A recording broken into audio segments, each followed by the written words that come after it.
ഹിമകുന്ദമൃണാളാഭം ദൈത്യാനാം പരമം ഗുരും സർവശാസ്ത്രപ്രവക്താരം ഭാർഗവം പ്രണമാമ്യഹം.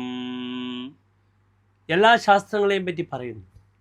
ഭൗതിക സുഖത്തിൻ്റെ പൂർണ്ണതയുള്ള ഗ്രഹമാകുന്നു ശുക്രൻ. ദൈത്യന്മാരുടെ പരമമായ ഗുരുവാണ്, അസുരന്മാരുടെ ആചാര്യനാണ്. ദേവന്മാരുടെ ആചാര്യൻ വ്യാഴമാണ്, അസുരന്മാരുടെ ആചാര്യനാകുന്നു ശുക്രൻ. അതാണ് വ്യാഴവും ശുക്രനും തമ്മിലെ വ്യത്യാസം. വ്യാഴം ആത്മീയമായ സുഖത്തെ പ്രദാനം ചെയ്യുന്ന ഒരു വ്യക്തിക്ക്, ശുക്രനാണെങ്കിൽ ഭൗതിക സുഖത്തിൻ്റെ പൂർണ്ണതയും പ്രദാനം ചെയ്യും. വീട്, ആഡംബരം, സുഖഭോഗങ്ങൾ, ഭാര്യാസുഖം, സ്ത്രീ സുഖം, തൗര്യത്രികം, പാട്ട്, സംഗീതോപകരണങ്ങൾ, നൃത്തം, എന്തൊക്കെയാണ് ഭൗതിക സുഖങ്ങൾ? വലിയ വീട്, ബംഗ്ലാവ് ഉണ്ടാക്കുക, ജീവിതം സുഖിക്കുക, ഇതൊക്കെ ശുക്രൻ്റെ ധർമ്മമാണ്. നാം ഇവിടെ ചർച്ച ചെയ്യുന്നത് ശുക്രൻ്റെ ഉച്ചരാശിയിലേക്കുള്ള പ്രയാണമാണ്. ശുക്രൻ ഇതാ മീനത്തിലേക്ക് പ്രവേശിച്ചിരിക്കുന്നു. ശുക്രൻ്റെ ഉച്ചക്ഷേത്രം മീനമാണ്. മീനം 27-ന് ശുക്രൻ അത്യുച്ചത്തിൽ നിൽക്കുന്നു. നീച സ്ഥിതി എവിടെയാണ്? കന്നി 27-ാം തീയതി. ശുക്രൻ്റെ സ്വന്തം ക്ഷേത്രം മൂലക്ഷേത്രം തുലാം, സ്വക്ഷേത്രം എവിടെയാണ്? ഇടവത്തിലാണ്. ശുക്രനെ കൊണ്ടാണ് നാം എല്ലാം ചിന്തിക്കേണ്ടത്. ഒരാൾക്ക് ലോട്ടറി ലഭിക്കുമോ? ക്രയവിക്രയ കുശലഹ, വാങ്ങലും കൊടുക്കലും കച്ചവടം ഒക്കെ ചിന്തിക്കുമ്പോൾ ബുധൻ്റെയും ശുക്രനും യോഗമുണ്ടെങ്കിൽ ഇതൊക്കെ വളരെ പെർഫെക്റ്റാണ്. പക്ഷേ ശുക്രനും ഇതിൻ്റെയൊക്കെ കാരകത്വമുള്ള ഗ്രഹമാണെന്ന് അറിയുക. സ്വർണത്തിൻ്റെയും വെള്ളിയുടെയും ഒക്കെ കാരകത്വമാണ് ശുക്രൻ. വാങ്ങലും കൊടുക്കലും, ഭൗതികമായ സുഖങ്ങൾ. നാം ഇവിടെ ചർച്ച ചെയ്യുന്നു. ശുക്രൻ സ്വന്തം ഉച്ചരാശിയായ മീനത്തിലേക്ക് പ്രവേശിച്ചു. എപ്പോൾ പ്രവേശിച്ചു? മാർച്ച് മാസം 1-ാം തീയതി പ്രവേശിച്ചു. കുംഭം 17-ന് പ്രവേശിച്ചു കഴിഞ്ഞു. അതിന് എത്ര ദിവസമുണ്ട്? 25 ദിനങ്ങളാണ് ശുക്രൻ മീനൻ രാശിയിൽ ഉച്ചരാശിയിൽ നിൽക്കുന്നത്.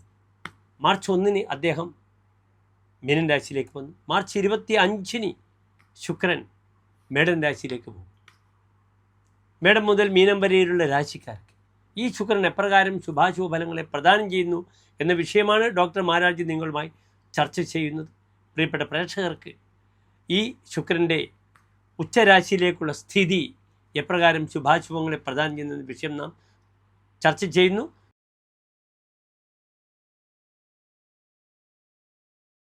വിശാഖ നക്ഷത്രത്തിൻ്റെ അവസാനത്തെ 15 നാഴിക, അനിഴം, തൃക്കേട്ട നക്ഷത്രങ്ങൾ വരുന്ന 2 നക്ഷത്ര സമൂഹം. ഇവിടെ വൃശ്ചികൻ രാശിക്കാർക്ക് ശുക്രൻ നിൽക്കുന്നത് ഏറ്റവും നല്ല സ്ഥാനത്താണ്, 5-ാം ഭാവത്തിലാണ്. വൃശ്ചികൻ രാശിക്കാർക്ക് തങ്ങളുടെ യാത്രയുടെ പൂർണ്ണത കൈവരുന്ന സമയമായിരിക്കും. പലപ്പോഴും ഗൾഫിലൊക്കെ കുടുങ്ങിക്കിടക്കുന്നവർക്കൊക്കെ ഇപ്പോൾ ഈ ശുക്രൻ്റെ മാറ്റം വളരെ അനുകൂലമായി അവരുടെ യാത്രയ്ക്ക് ഒരു അനുകൂല സ്ഥിതി സംജാതമാകുന്ന സമയമാണെന്ന് അറിയുക. മറ്റൊരു പ്രധാനപ്പെട്ട വിഷയം, സന്താന വിഷയങ്ങൾക്ക് ഉത്സാഹിക്കുന്നവർക്ക് വളരെ നല്ല സമയമാണ്. IVF തുടങ്ങിയ ചികിത്സയിൽ പ്രവേശിക്കുന്നവർക്ക് ഏറ്റവും അനുകൂലമായ സമയമാണ്. അപ്രകാരം വിദേശത്തുള്ള സുഹൃത്ത് വരിക, അവരിലൂടെ തനിക്ക് പല സൗഭാഗ്യങ്ങളും വരിക. മറ്റൊരു പ്രധാനപ്പെട്ട വിഷയം, തൻ്റെ കഷ്ടപ്പെട്ട് താൻ വിദ്യ കൊടുത്ത മക്കൾക്ക് നല്ലൊരു ജോലി ലഭിക്കുന്നു.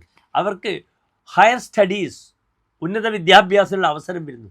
അല്ലെങ്കിൽ അവർക്ക് കാര്യക്ഷമമായ ചില പദവികൾ ലഭിക്കുന്നു വിദ്യാഭ്യാസത്തിലൂടെ. PhD ലഭിക്കുന്നു, അല്ലെങ്കിൽ IAS IPS മുതലായവ ലഭിക്കുന്നു. ഇതിനൊക്കെ തന്നെ വളരെ അനുകൂലമാണ് വൃശ്ചികൻ രാശിക്കാർക്ക് ഈ ഒരു സമയമെന്നറിയുന്നു.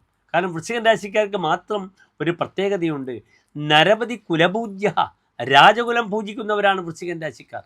അതിനാൽ രാജകീയമായ പദവികൾ വിദ്യാഭ്യാസത്തിലൂടെ, ജോലിയിലൂടെ, തൻ്റെ മറ്റ് ശ്രമങ്ങളിലൂടെ ഒക്കെ തന്നെ, ബൗദ്ധികമായ ജ്ഞാനത്തിലൂടെ തന്നെ അറിവ് സമ്പാദിച്ച് മുന്നോട്ട് കുതിക്കുവാനുള്ള ഒരു സമയമാണ് വൃശ്ചികൻ രാശിക്കാർക്കെന്ന് അറിയണം. ഏറ്റവും നല്ലൊരു സമയമാണ് ഈ 12 രാശികളിലും വൃശ്ചികൻ രാശിക്കാർക്കെന്നറിയണം.